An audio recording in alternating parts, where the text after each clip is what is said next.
Hello everyone, I am back. Sorry about not uploading a video yesterday. I had a lot of work I had to get done. I just didn't have the time for it. But yes, I am back. I'm recording again today. So let's start. Let's get into chapter 6, a brief diversion. All right. Now we have a map. A map. It's very mappy. There's some stuff on that map. The continent of Tellius, blessed by the goddess. To the northwest lies the land of Crimea, home of the Grail mercenaries. And pause. Oh look, there's Crimea. Found it! Without warning, Crimea's eastern neighbor, the Kingdom of Daen, launches an attack on Crimea's capital city of Melior. Oh no. I mean, well, it's not like we already knew that, right? Right? This is a total shock. Oh, it's so unexpected. Basically these parts are just kind of summaries. Ike leads a handful of mercenaries to Melior to confirm Soren's news of the attack. En route, they happen upon a young woman, unconscious but unharmed. Fearing for her safety, they take her to their stronghold. And yeah, because Soren was so afraid for her safety. He was just so worried. He was in tears that she was in pain. When she awakens, the woman gives her name as Alencia and lays claim to the title of Princess of Crimea. She relates the sad tale of her flight from Crimea and of her parents' murder at the hands of Ashnard, King of Daen. The Grail mercenaries answer Princess Alencia's plea for help and agree to escort her to the Kingdom of Gallia. We weren't really given much choice. But, whatever, I probably would've, if it had an option to help her or not, I probably would've helped her anyway. Located to the southwest of Crimea, Gallia is home to the Laguz, a race quite unlike Ike and his fellow Bjork. I think that's how it's pronounced, Bjork. Seems right. Crimea and Gallia have long struggled to overcome their differences. In recent years, the two kingdoms have done much to ease the prejudice between the Laguz and Bjork factions. Their combined efforts have forged a bond of trust and friendship that may yet overcome years of intolerance. So basically, a lot of countries are racist to the Laguz because of what they are, which I'll explain that when we get there, but they're pretty cool, actually. I like the Laguz. They're interesting. Ike and company escape the Daen army, abandoning their long-time base. From there, they begin the long march toward Gallia. Their task clear and their destination far, they slip into an ocean of trees. Trees. Lovely, lovely trees. So, now we're going to start getting into the chapter itself. Chapter 6, A Brief Diversion. I don't think we'll be using Shinon and Godfrey in this chapter. I think that's who. Blazes. Why does it have to be so What? Blamed humid? Not sure. Why does it have to be so blamed humid? If we weren't being chased, I'd strip off this armor here and now. Then I'm almost glad that we are being pursued. I suppose you'll have to grin and bear it, won't you? I suppose I will. Right, so enough of your griping. You're merely wasting energy. Still, this heat is appalling. Dense forests such as these are not made for us delicate humans. The subhumans, that's a derogatory term. Love them though, the subhumans. These subhumans? Are they really so different from us? What, you mean to tell me you've never seen a beast man, derogatory again, before? Laguz, it's the only non-derogatory word. No, never. Well, I have. They're a hairy bunch, I tell you. Okay, I'll give them that, but no, not really ugly, but hairy, I guess. The certain types. And ugly as sin, too. Their faces are all fangs and whisker. Their claws are like daggers, razor sharp and deadly. And even though they can speak our language, they're beasts through and through. Savages, every one. Yeah, this doesn't sound like anything from history, but I think that's what they were going on with here was African enslavement, but I mean, it's racism no matter where you go. I mean, well, no matter what language you speak, it's racism, racism. Luckily, that's coming to an end, but you know, still a terrible thing. Still happens. Still a terrible thing. Are there more than one type? Yeah. The one Shino calls subhumans can be divided into 3 groups. I don't think Soren cares for or against them. I mean, look, even subhumans in quotations. I mean, he doesn't care about much of anything. Can be divided into 3 groups, each one named for its physical characteristics. First the Beast Tribe, next the Bird Tribe, which actually split into 3 different things, but I'll get into that later. And finally the Dragon Tribe. They are traditionally called Lagoose, the non-derogatory term. The Lagoose tribe residing here in Gallia is the Beast Tribe, who possess those feline qualities of which Shinon spoke. To the south of the islands where the Birdmen live, the dragons are in Galdoa. It's something every mercenary should know. Because we are just, like, right in Galdoa right now. Looks like you know even less than I give you credit for, Ike, my boy. Perhaps. A little farther and we'll be out of these trees, Ike. Really? That means Gallia proper. Compared to this forest, even a kingdom of half-breeds will seem like heaven. That's the one thing I don't like about Shinon, is the racism he's got. Otherwise, I think he's a pretty funny character.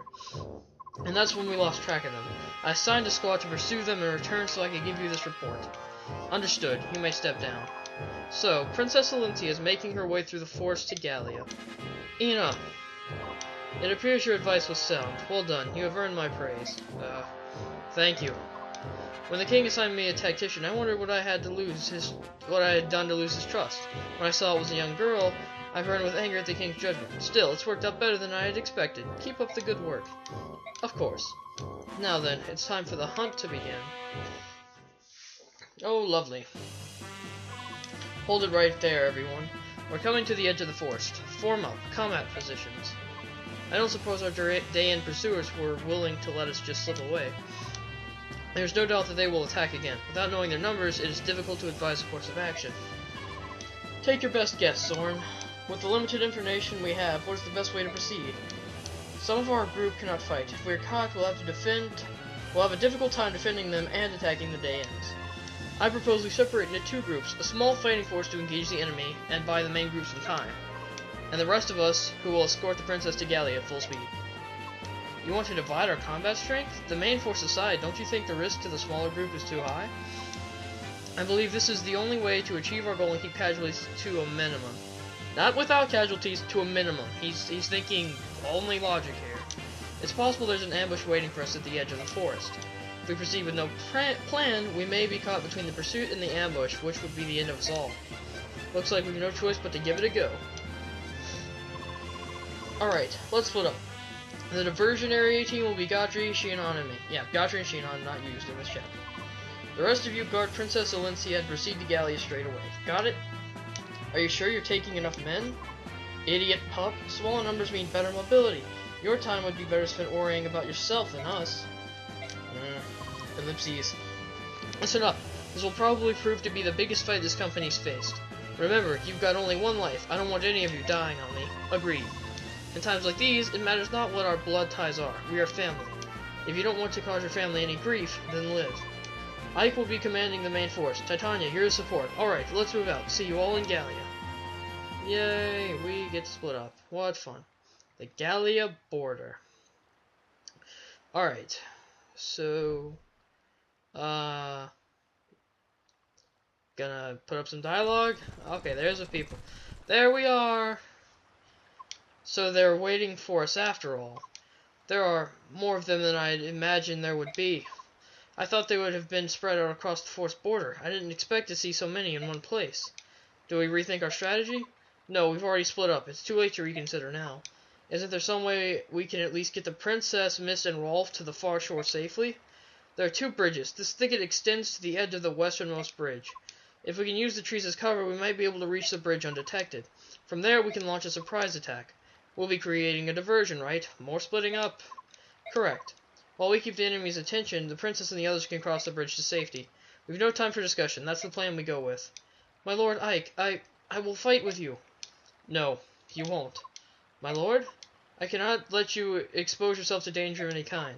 Everyone here is risking his life to ensure your safety. No females, right? No. His or her, I prefer that. Although, I guess we don't have any females working in our force right now, so I guess that's technically correct. Because, you know, Olyncia and Mist aren't fighting right now. If you understand that, you'll cooperate and do as I ask. I see. Oh, no, there's Titania. What am I saying? I'm stupid. But, you know, there is a woman here. His or her, Ike. Jeez. Although I think his is commonly accepted. I remember hearing that in English. Whatever. I see. I will do my part. Ellipses. It's settled then. Right. Let's break through their lines. Mist, Rolf, take care of the princess. Do not let yourselves be seen. Right, be careful, everyone. Leave it to us, Ike. We'll just pretend it's a game of hide-and-seek. And I never lose at hide-and-seek. Well, cocky, are you? Good. Bing. I'll get going. Everyone ready? Let's go. Alright, so choose units. Can I take any of these units out? Can I just... No, I have to use them all. I want to select less. I don't want to use Titania. Alright, so go ahead and save. Brief diversion. And save. And let's see, reposition. Yeah, there's repositioning you can do except the Ike. Soren and Rise need to stay in the back. Escape. Alright, so basically to escape you have to get... Oh, wow. What? A halberdier? He's already a second class. Although he's not very impressive. That's the, upgraded version of a soldier. It's a halberdier. Alright, so basically right now it's just, escape is you have to get to the square, and then when a person lands on it, it says escape. You're going to want to have everyone escape before your main lord, because that'll get you bonuses if I remember correctly. But anyway, I'm pretty set up. Let's get started. And saving, touch the memory card, and fight. Begin now. Alright, so what I'm gonna want to do, I need to protect Soren and Rise. I think, Thicket. I think I'll have everyone go to the edge of the thicket, like this. Oh, that's still a thicket there, dang it. And then I'll have these people, I'll move Soren here, I'll move Rise here, and dang it, that's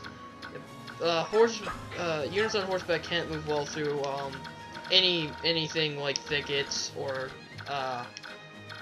hedges, anything that gives any terrain that's not just a plain, they have trouble going through.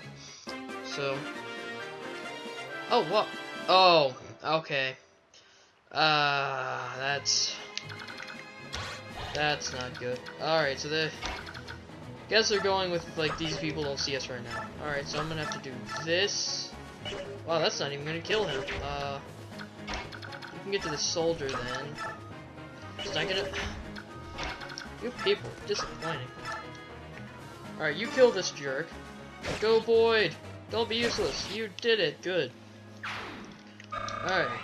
And... Let's see.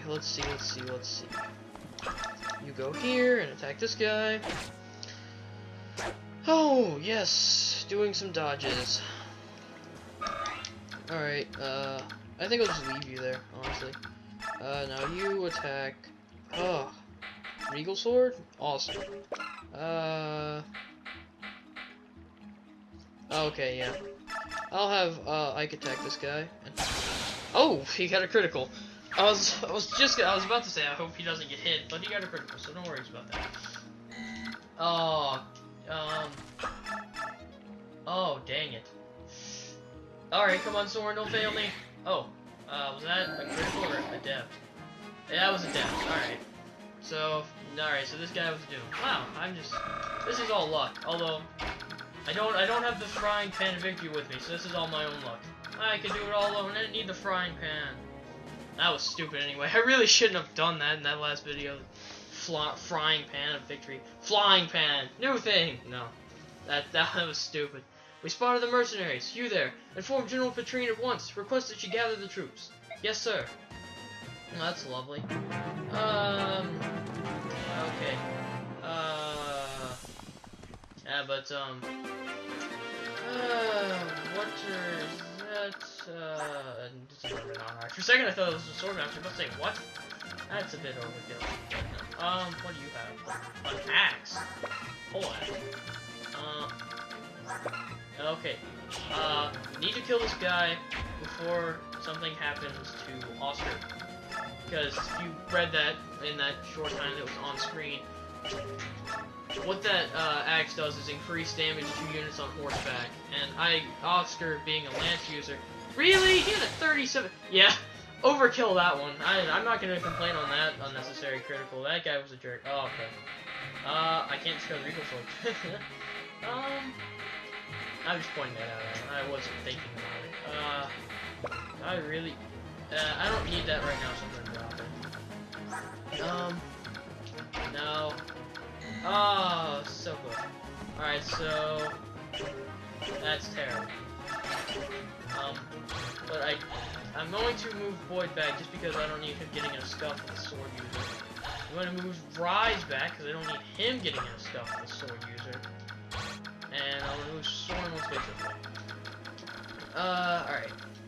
So what's going on with you guys? I had a pretty fun day today, at least early on. Thing. Chemistry, we got to blow up some pumpkins. I say blow up, really what my chemistry teacher carved some faces and pumpkins, and then we blew the faces out of them. Although some of the explosions were a bit big, and we actually did end up blowing up the pumpkin. Oh, they got killed. But it was pretty fun. Pretty interesting day in class, because we had to learn about how it worked for it to actually, for us to be able to do it. But it was cool. It was fun. It was for Halloween, but the calcium carbide wasn't in. It wasn't in on Thursday, and we wouldn't have been able to do it on Wednesday because on Wednesday, it was that college thing I mentioned a couple days ago in that video that I went to. A lot of kids went to it. No one would have been in the class to do it. But yeah, it was pretty cool being able to make some pumpkins blow up. I liked that. That was fun. We even had this one giant pumpkin. We actually had to quadruple the amount of explosives just to get that one to actually blow up. Otherwise, it just kind of fizzed and the mouth fell out.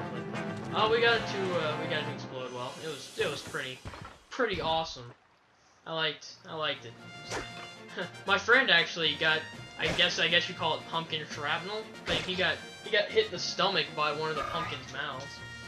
But all in all, it was pretty interesting.